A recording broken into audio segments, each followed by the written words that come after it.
Assalamualaikum warahmatullahi wabarakatuh. Hai adik-adik semuanya, bagaimana kabarnya hari ini? Semoga kita semuanya masih dalam keadaan sehat walafiat. Sebelum memulai video pembelajarannya, marilah kita membaca doa bersama-sama. Bismillahirrahmanirrahim. Nah adik-adik, dalam video pembelajaran kali ini, insya Allah kita akan membahas tentang perilaku tawadhu atau rendah hati. Semoga dengan kalian menyimak video pembelajaran kali ini, kalian bisa memahami makna tawadhu atau rendah hati dan mencontohkan atau menunjukkannya dalam kehidupan sehari-hari. Oke, kita akan langsung masuk ke materinya. Adik-adik, yang pertama kita akan membahas tentang pengertian tawadhu atau rendah hati. Tawadhu itu berasal dari bahasa Arab. Bahasa Indonesianya artinya adalah rendah hati. Jadi sama ya antara tawadhu atau rendah hati. Nah, arti tawadhu atau rendah hati adalah tidak sombong atau tinggi hati atau tidak membangga-banggakan diri. Jadi, tawadhu atau rendah hati itu bukanlah sikap yang merasa bahwa dirinya lebih hebat dari orang lain. Bukan sikap merasa lebih kaya dari orang lain. Bukan juga sikap merasa lebih mampu dari orang lain atau yang lainnya. Sehingga dia tidak bersikap merendahkan orang lain. Itulah tawadhu atau rendah hati. Tidak merasa sombong dengan kelebihan yang dimilikinya. Akan tetapi, rendah hati bukan juga merasa rendah dari orang lain, sehingga merasa malu atau minder tampil untuk unjuk kemampuan. Misalnya menolak ketika ditunjuk kawan-kawan menjadi ketua kelas atau memimpin suatu kegiatan karena merasa tidak bisa, selalu tidak mau menampilkan diri dan menunjukkan kemampuan dalam hal kebaikan, itu bukanlah rendah hati, tapi itu adalah rendah diri. Jadi harus dibedakan ya. Jadi bisa diartikan, tawadhu atau rendah hati adalah sikap tidak merendahkan orang lain dan juga tidak merendahkan diri sendiri. Nah, kemudian apa saja sih contoh-contoh tawadhu atau rendah hati? Yang pertama, kita bisa mencontohkan tawadhu atau rendah hati dengan menyapa dan selalu mengucapkan salam terlebih dahulu jika bertemu dengan orang lain. Kemudian, kita juga bisa menghargai orang lain dan tidak suka menghina. Juga memberikan pujian kepada orang lain tetapi tidak berlebihan ya. Contoh selanjutnya adalah tidak memamerkan kepintaran atau kekayaan harta. Termasuk juga tidak memamer-mamerkan kebaikan yang dilakukan.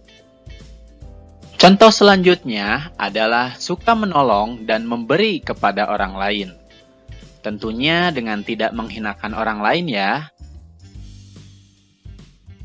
Kemudian tidak membeda-bedakan atau pilih kasih dalam berteman.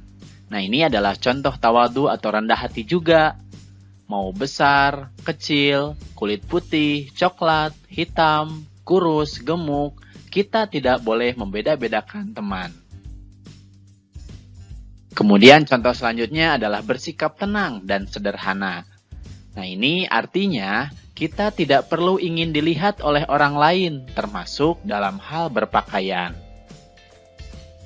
Nah itulah adik-adik contoh-contoh dari tawadhu atau rendah hati.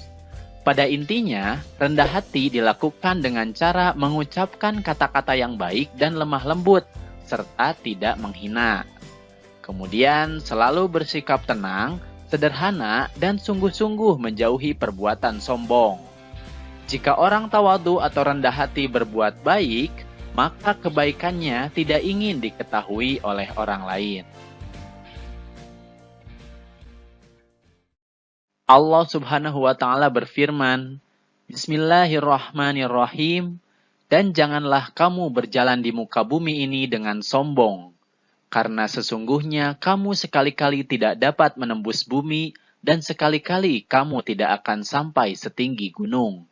Quran Surat Al-Isra ayat 37. Nah adik-adik, Allah Subhanahu wa Ta'ala memerintahkan hambanya untuk merendahkan hati terhadap sesama.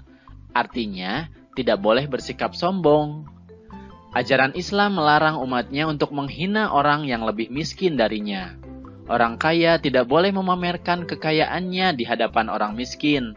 Orang pintar tidak boleh menghina orang yang kurang pintar, karena Allah Subhanahu wa Ta'ala tidak menyukai orang yang sombong. Oleh karena itu, kita harus memiliki sikap tawadhu atau rendah hati karena sikap ini terpuji dan disukai oleh Allah Subhanahu wa Ta'ala.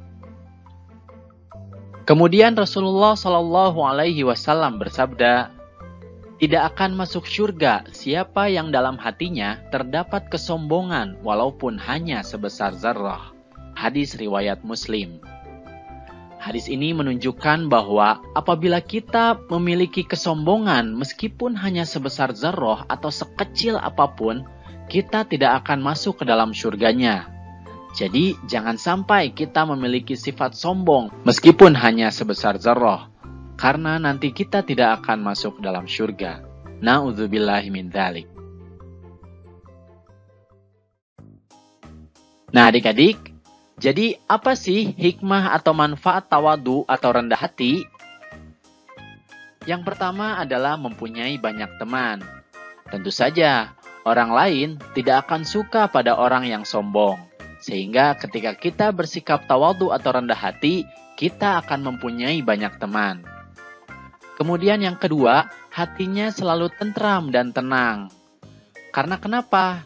Dia tidak khawatir tentang kemampuannya yang tidak diketahui oleh orang lain atau merasa ilmunya tidak dihargai karena sadar kemampuannya itu bukan untuk diumbar atau dipuji-puji oleh orang lain.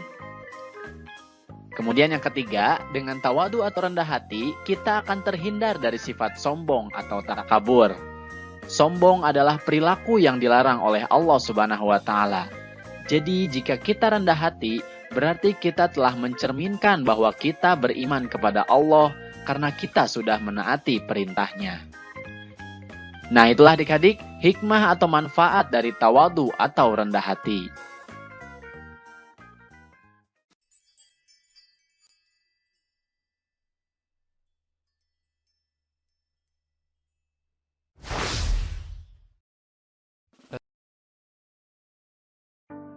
Nah adik-adik, kita akan mulai dengan pengertian dari hemat. Apa sih arti hemat? Menurut Kamus Besar Bahasa Indonesia, hemat artinya adalah berhati-hati dalam membelanjakan uang, menggunakan barang, dan sebagainya. Kemudian tidak boros dan juga cermat. Pada intinya, berarti hemat itu adalah hati-hati dalam menggunakan barang. Secukupnya saja dalam menggunakan apapun. Nah, sikap hemat ini diharuskan dalam ajaran Islam. Allah Subhanahu wa Ta'ala berfirman, Bismillahirrahmanirrahim. Wala tubadzir tabdzira. Innal mubadzirina kanu ikhwana syayatin. Wa kana syaitanu lirabbihi kafura. Dan janganlah kamu menghambur-hamburkan hartamu secara boros. Sesungguhnya pemboros-pemboros itu adalah saudara-saudara setan, dan setan itu adalah sangat ingkar kepada Tuhannya. Quran Surat Al-Isra ayat 26-27. Nah adik-adik, ayat ini menunjukkan pesan bahwa orang yang suka menghambur-hamburkan harta secara boros merupakan perbuatan yang tercela. Oleh karenanya, kita harus berhemat dalam hal apapun. Contohnya adalah dalam penggunaan air dan uang jajan. Dalam gambar di awal video tadi, kita bisa melihat anak yang sedang bermain-main dengan air atau berlebihan dalam penggunaannya. Padahal, air adalah karunia dari Allah Subhanahu wa Ta'ala yang sangat berguna dan harus kita jaga dengan baik. Kita dapat menggunakan air untuk mandi, berwudu, mencuci piring, dan lain-lain. Jika tidak menghemat air, maka air bisa habis. Dan jika air habis, maka kita akan kesulitan dalam mencukupi kebutuhan kita. Oleh karena itu, kita harus hemat dan jangan boros atau mubazir dalam menggunakannya. Lalu, bagaimana cara kita menghemat air? Nah, berikut ini adalah beberapa cara untuk menghemat air.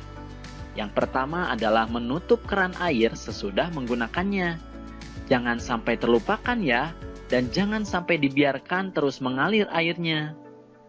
Kemudian yang selanjutnya adalah mengambil air secukupnya saja. Baik menggunakan gayung untuk keperluan tertentu seperti mandi dan mencuci, ataupun ketika menggunakan gelas untuk minum sehingga tidak terbuang percuma. Kemudian yang selanjutnya, misalkan kita sedang mengepel lantai. Nah, sisa air pelnya jangan dibuang. Gunakan untuk hal yang lebih bermanfaat, misalnya membersihkan teras atau menyiram tanaman.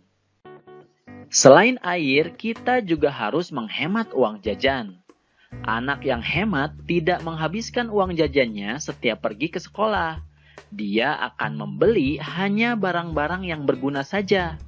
Dan sebagian uangnya akan disimpan dalam tabungan.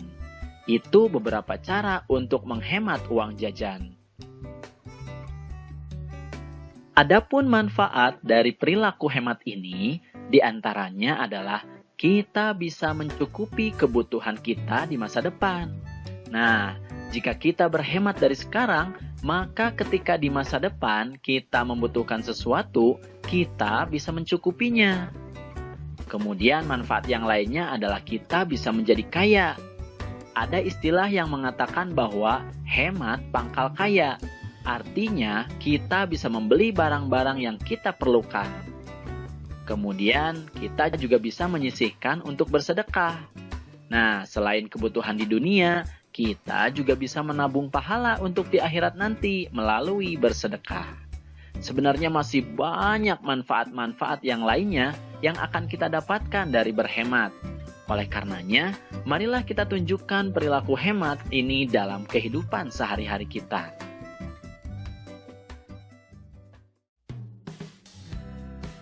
Alhamdulillahirabbil alamin, materinya sudah selesai. Semoga sekarang kalian sudah mampu memahami manfaat dari perilaku hemat serta menunjukkannya ya.